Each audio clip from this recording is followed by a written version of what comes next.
We want to bring in now Danny Coulson. He is a former Deputy Assistant Director at the FBI. Danny, you've seen a lot of incidences all around the country. We've worked together uncovering some of them, but it does seem early stages for this guy. If the reporting is correct, and Rick Leventhal is a great reporter, he doesn't misreport, that he is reporting now that the perpetrator did yell Allah Akbar as soon as he was captured. It took 2 bullets to stop him. It seems to be, at the very least, this was an active perpetrator. This was no accident. No, Lord, no, it was no accident. I think what we're seeing here is a changing face of evil.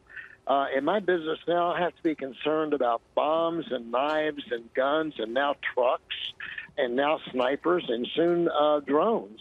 And, you know, not too long ago, the FBI, the JTF in New York City stopped an attack much more serious than this one by having intelligence. And that's the key to this stuff. Do we have intelligence? In this case, we did not.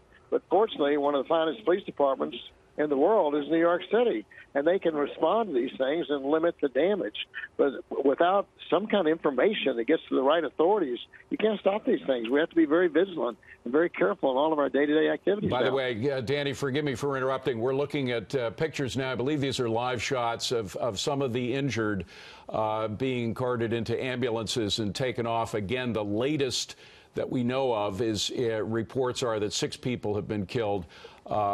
As many as 15 now injured. Danny, what happens now? I imagine the FBI is already on site. We have a strong FBI force in Manhattan, and they don't waste any time. They immediately come in and work with the police, right? Well, they have a great relationship with the NYPD and all the other law enforcement agencies there, which when I was there as an agent, we had that. And they do an amazing job. And what they're doing now, they're going after this guy. They want to see who helped him, if anyone, who financed him, if anyone, and if he's part of a larger group. And they have a good chance of coming up with that. And it's a full-court press. The agents there do a great job. And they're best partners, NYPD, and it's a great relationship. And they'll get to the bottom of this thing. And unfortunately, hopefully in the future, they'll find somebody else who may be involved with them. They can get them too. Yeah. Danny, if you'll stand by for a moment, we would appreciate it.